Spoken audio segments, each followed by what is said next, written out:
TV पर लगातार बारिश की खबरें दिखाई जा रही थी। सोहन भी मजदूरी का काम करने के लिए शहर गया हुआ था। सोहन शहर के पास एक निचली बस्ती में रहता था। जब उसने घर जाते समय एक दुकान पर खबर सुनी तो वो बहुत डर गया था। आज की बड़ी खबर कि कई निचले इलाकों के घरों में पानी घुस गया है और बताया ये जा रहा है कि पानी में घर डूब चुके हैं और लोग घर से बेघर हो चुके हैं।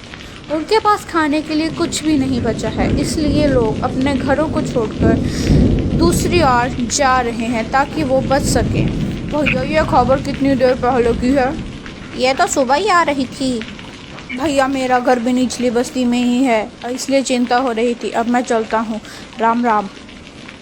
पता नहीं घर का क्या हाल होगा। मैं सोचता था कि मैं अपने घर की छत को ठीक करवा लूँ, लेकिन कोई मजदूरी ही नहीं देता है इन बारिश के दिनों में। अब मैं क्या करूँ भैया, मैं तो बर्बाद हो जाऊँगा। सोहन घर जाता हुआ अपने आप से बातें कर रहा था। बारिश के कारण शहर की सड़कों पर भी पानी आ गया था। सोहन के पास 100-200 रुपए थे, जिनका वो खाने पीने का सामान घर लेकर जा रहा था। उसकी पत्नी और बच्चे घर में घुसे पानी को घर से बाहर निकाल रहे थे। गौरी रुको, मैं मदद करता हूँ, 2 बाल्टी मुझे दो। कितनी देर से बारिश आ रही है, रुकने का नाम ही नहीं ले रही। बारिश रुक जाए तो पानी घर से बाहर निकल जाएगा। तुम चिंता मत करो गौरी, अब तो रात का समय है, हम कल सुबह ही शहर चले जाएंगे।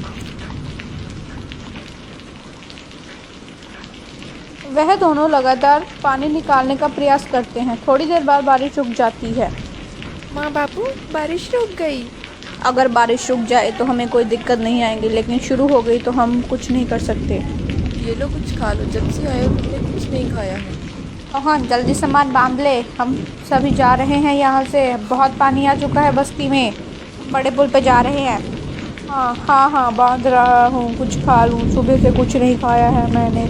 अगर ज़रूरत पड़ी तो सामान बांध लूँगा।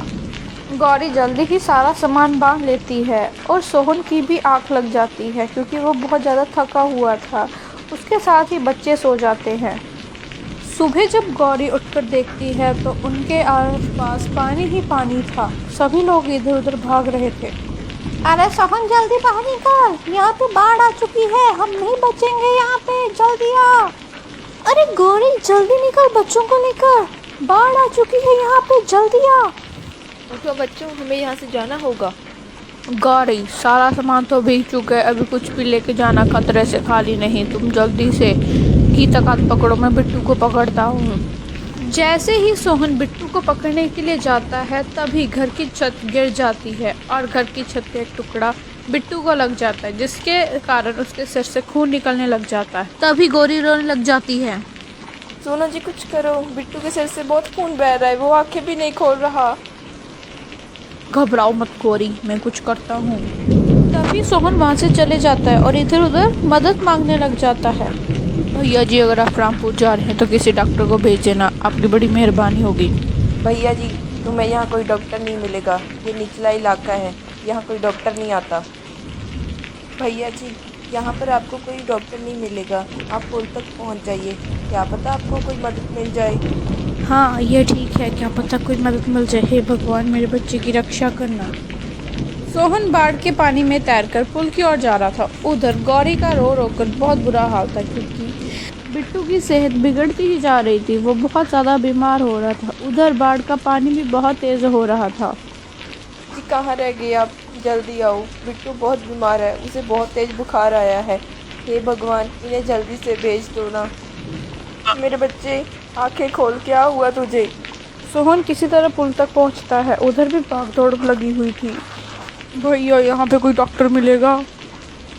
अरे नहीं भाई, इस बारिश में हमारी कोई मदद नहीं करने वाला है, कोई डॉक्टर नहीं मिलेगा। हम गरीबों को कोई नहीं पूछता है यहाँ पे।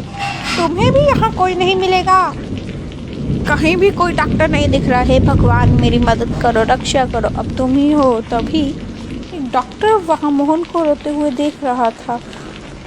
आशा तुम बच्चों को लेकर कहीं दूर चले जाओ, मैं उस पिता के साथ जा रहा हूँ क्योंकि उसका बच्चा बहुत बीमार है। लेकिन आपकी जान को भी तो खतरा है ना, आप मत जाइए ना प्लीज़। आशा मुझे उसके साथ जाना होगा, उसके बच्चे की ज़िंदगी का सवाल है। तुम बच्चों